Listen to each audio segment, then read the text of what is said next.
प्यारे बच्चों, नमस्कार। आज हम आपको सूर्यकांत त्रिपाठी निराला जी की रचना है कक्षा 9 में दान, उसको पढ़ाएंगे। और छायावाद के 4 प्रमुख स्तंभों में निराला जी, महादेवी वर्मा और जयशंकर प्रसाद और सुमित्रानंदन पंत, ये 4 आते हैं। जो इनकी रचना है दान, ये पूरा यथार्थ है, सत्य है, ये सत्य घटना पर आधारित है। इसमें किसी भी प्रकार का कोई अतिशयोक्ति नहीं है। निराला जी उस समय लखनऊ में रहा करते थे और लखनऊ के में आप सभी जानते हैं कि गोमती नदी बहती है। तो गोमती नदी के ऊपर पुल बना था और गोमती नदी के नीचे शंकर जी की मंदिर थी। तो उन्हीं के पड़ोस के एक ब्राह्मण देवता रोज़ वहाँ पे स्नान करते थे नदी में, और उसके बाद शिव की अर्चन पूजन वंदन करते थे और कुछ रामायण के पाठों का पाठ करते थे, रामायण में कुछ चौपाई छंदों का। तो क्या हुआ, एक दिन के देखे सूर्यकांत त्रिपाठी निराला प्रातः भ्रमण, सभी मॉर्निंग वॉक करने निकलते, तो वही प्रातः भ्रमण के लिए वो निकले हुए थे और आके लौटते समय पुल पे बैठ गए। जब पुल पे वो खड़े हो गए तो देखा कि पुल के एक ओर तो बहुत सारे बंदर थे और दूसरी ओर एक भिक्षुओं की पंक्तियां थी। तो उसमें भी एक बहुत जीर्ण क्षीण अवस्था में, यानी बहुत दुबला पतला, जिसकी मांस शरीर में हड्डियां ही हड्डियां, ढांचे ही दिखाई दे रहे थे, वो था। तो वो पंडित महोदय आते हैं और अपनी झोले से निकाल के जो भी कुछ दान होता है, पुआ पूड़ी और अन्य, वो सब बंदरों को समर्पित करते हैं। जबकि भिक्षु वहाँ पे मांगता रहता है, लेकिन उसको डांट करके दुत्कार देते हैं। तो इन जो धर्म के नाम पे वाह आडंबर है, निराला जी ने इसी का विरोध किया है और इसी का वर्णन इन कविता में है। तो आइए चल पढ़ते हैं हम लोग दान। निकला पहिला अरविंद आज, देखता अनिद्य रहस्य साज, सौरभ वसना समीर बहती, कानों में प्राणों की कहती, गोमती क्षीण कटि नदी तटी नवल, नृत्य पर मधुर आवेश चपल में, प्रातः पर्यटनार्थ चला, लौटा पुल पर खड़ा हुआ, सोचा विश्व का नियम निश्चल, जो जैसा उसको वैसा फल देती यह प्रकृति स्वयं सदया, सोचने को ना कुछ रहा नया, सौंदर्य गीत बहुवर्ण गंध, भाषा भावों के छंद बंद, और भी उच्चतर हो जो विलास, प्राकृतिक दान वेशा प्रयासिया, अनायास आते हैं सब में है श्रेष्ठ धन्य मानव। जैसा मैंने आपको बताया कि निराला जी यहाँ पे प्रातःकालीन प्राकृतिक सौंदर्य का वर्णन किया है। कवि निराला जी कहते हैं कि निकला पहला अरविंद आज। अरविंद माने होता है कमल। कवि निराला जी का कहना है कि प्राकृतिक के जो रहस्यमय अनिद्य है, अरविंद माने सूर्य भी होता है, तो यहाँ पे यमक अलंकार हो गया। तो यहाँ पे जो यहाँ सूर्य के लिए कह रहे हैं कि जैसे ही मैं बाहर घूमने के लिए निकला तो एक अनिंद माने होता है सुंदर, सौंदर्य, सुंदर, अत्यधिक सुंदर, देखने के लिए पहला कमल खिल गया, अर्थात सूर्य उदय हो गया। सूर्य निकलता सा प्रतीत दिखाई देता है जब आप देखते होंगे प्रातःकालीन, तो वो निकलता हुआ दिखाई देता है। फिर कहते हैं जो इसको बहुत ही रहस्यमय तरीके से, बहुत ही रहस्यमय तरीके से, रहस्यों की तरह, और फिर सौरभ वसना समीर बहती। फिर वो क्या किया था, सौरभ माने होता है सुगंधित, वसना माने कपड़ा, तो वो सुगंध रूपी वस्त्र को धारण करके, समीर बहती माने, समीर माने हवा, वो हवा धीरे धीरे बह रही है, कानों में प्राणों को कहती। और जब वह कानों के निकट से गुजरती तो ऐसा मालूम पड़ता कि वह प्राणों को पुलकित करने वाली गतिशीलता का संदेश दे रही हैं। और गोमती क्षीण कटि नटी नवल। अब गोमती माँ, यहाँ नदी लखनऊ की बात है, मैंने अभी आपको पाठ पढ़ाने से पूर्व जो बताया था, तो वही लखनऊ में गोमती नदी के किनारे।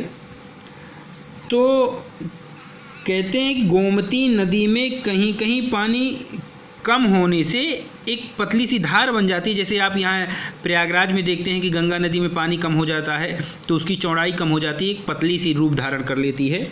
तो आपको समझाने की आवश्यकता नहीं, चूँकि आप नदी के तट पर हैं तो ये अच्छे से समझते होंगे। तो एक पतली सी कमर वाली नवेली नायिका सी जान पड़ती है और नृत्य पर मधुर आवेश चपल, उसमें उठती गिरती जो लहरें हैं, मतलब धारा है, वो हमेशा उमंग भरकर नृत्य करती सी जान पड़ती हैं। मैं प्रातः पर्यटनार्थ चला।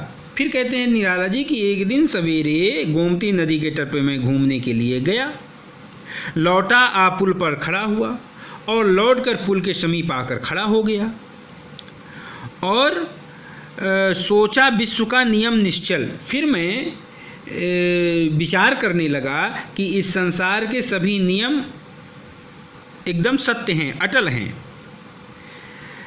और निश्चल माने स्थिर होता है। जो जैसा उसको वैसा फल, अर्थात जो जैसा करता है उसको वैसा ही फल मिलता है। देती यह प्रकृति स्वयं सदया, यह सदया माने होता है दया से युक्त, दया भाव से युक्त। तो प्रकृति दया भाव से सभी मनुष्यों को उसमें उसके कर्म के अनुसार फल देती है। सोचने को ना कुछ रहा नया। इस प्रकार निराला जी के पास कुछ सोचने के लिए नया रहा ही नहीं। सौंदर्य गीत बहुवर्ण गंध भाषा भावों से छंदमंद। अब फिर विचार करते हैं कि इस संसार में एक से सुंदर चीज़ें हैं। सौंदर्य सुंदरता है, गीत गीत है, बहुरंग बहुवर्ण माने अनेक रंग हैं, गंध बहुत सारे सुगंध हैं, भाषा बहुत सारी भाषाएं हैं भारतवर्ष में। जैसे आप जानते हैं कि 28 राज्य हैं, उसी प्रकार आप भारतवर्ष के संविधान में 22 भाषाओं को मान्यता मिली है। और भावों के छंदबंद और सुंदर सुंदर और भाव हैं और सुंदर छंद हैं। आप कक्षा 9 में हो, आप चौपाई छंद पढ़ते हो, दोहा छंद पढ़ते हो, सोरठा छंद है, मैं बताता हूँ गे भी है। और भी उच्चतर जो विलास, विलास का अर्थ होता है यहाँ पे आनंद। तो ये जो सुंदर सुंदर छंद वगैरह हैं, ये सब हमारा मन मोह लेते हैं। आप फिल्मों के गाना सुनते हो, वो आपको जल्दी याद हो जाता है ना, वही सब चीज़ें हैं। प्रकृति की दी हुई जो प्रकृति दान वे सा प्रयास, जो प्रकृति की दी हुई मनुष्य को दान है वो अत्यधिक सुंदर हैं, है ना। उच्चतर माने श्रेष्ठ हैं। जो मनुष्य अपने क्रियाकलाप, जो प्रकृति की वस्तुएं हमें सुंदर लगती हैं, वो मनुष्य के पास प्रयास करने पे अनायास ही चले आते हैं, या अनायास आते हैं। सब में है श्रेष्ठ धन्य मानो। इसलिए इस संसार में मन सभी जीवों में सबसे श्रेष्ठ मनुष्य है, इसलिए वह धन्य है। कहने का तात्पर्य है कि विश्व में मनुष्य ही ईश्वर की सर्वश्रेष्ठ रचना है। अब इसका काव्यगत सौंदर्य देख लें बच्चों। तो भाषा खड़ी बोली है, शैली वर्णात्मक है, रस इसमें शांत है, छंद मात्रिक छंद है, गे पद में गुण प्रसाद है, अलंकार सब में अनुप्रास है। लेकिन जो पहले मैंने आपको बताया अरविंद, वहाँ पे श्लेष अलंकार है, क्योंकि उसमें 2 अर्थ छिपे हैं। अरविंद माने कमल और अरविंद माने सूरज। फिर देखा उस पुल के ऊपर बहुसंख्यक बैठे हैं बानर, एक और पंथ के कृष्णकाय, कंकाल शेष नर मित्र पाए। बैठा सशरीर दैन्य दुर्बल, भिक्षा को उठी दृष्टि निश्चल। अति क्षीण कंठ है तीव्र श्वास, जीता जो नवीन से उदास। ढोता जो वह कौन सा साप, भोगता कठिन कौन सा पाप। यह प्रश्न सदा ही है पथ पर सदा मौन इसका उत्तर। जो बड़ी दया का उदाहरण, वह पैसा एक उपाय करण। अब निराला जी ने देखा, मतलब कि प्रस्तुत पंक्तियों में जो ये पंक्तियां हैं, इसमें निराला जी ढोंग करने वाले व्यक्तियों को संबोधित करते हुए एक सत्य घटना का वर्णन कर रहे हैं।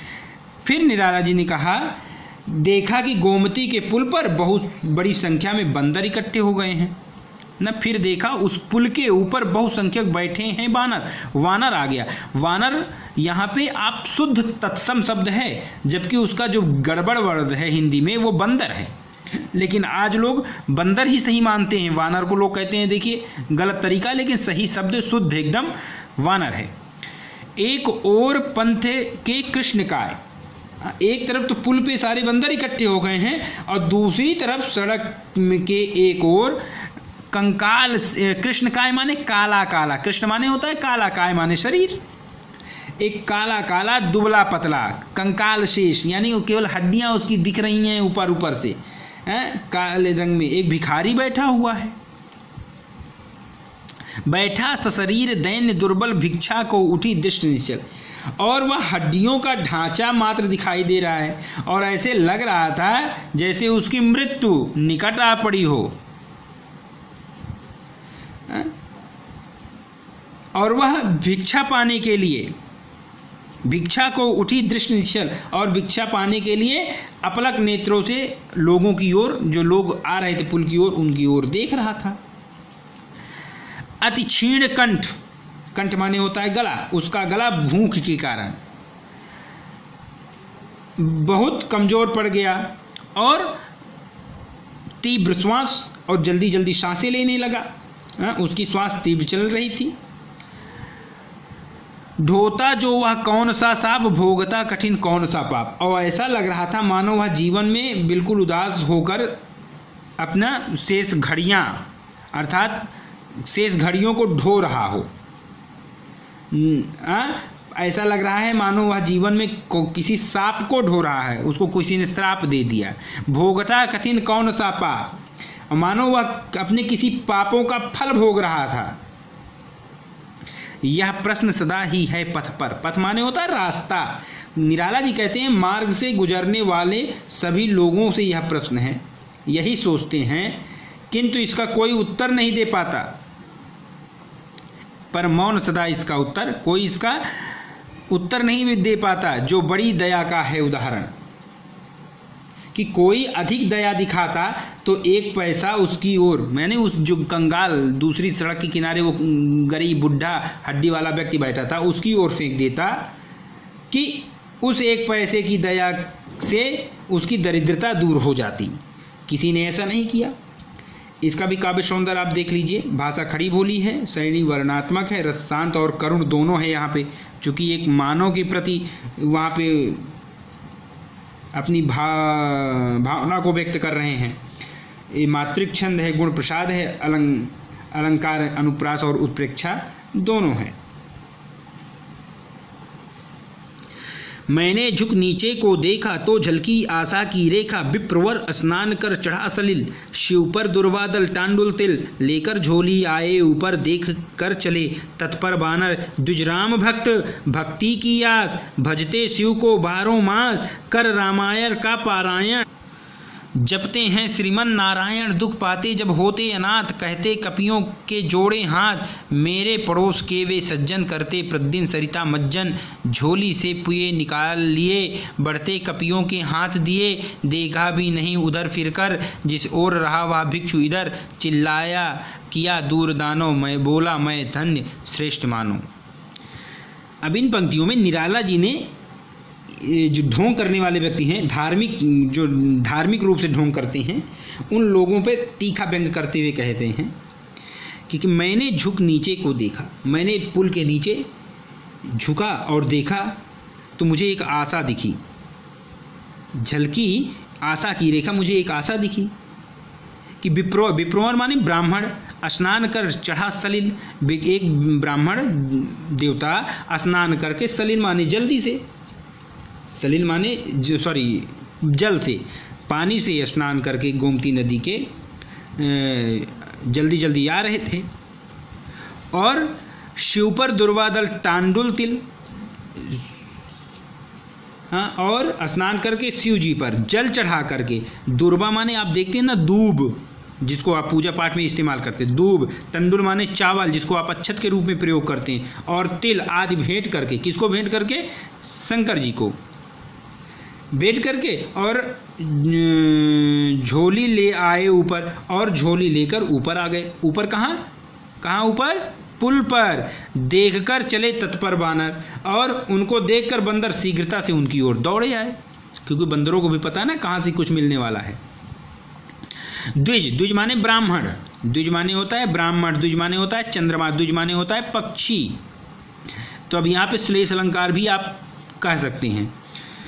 तो द्विज राम भक्त, वो जो ब्राह्मण थे वो भगवान राम के भक्त थे, और भक्ति की आस, और उन्हें भक्ति करने से सारी मनोकामनाएं पूर्ण हो ऐसी आशा थी। भजते शिव को 12 मास, और वो 12 महीने भगवान शिव की भी आराधना किया करते हैं।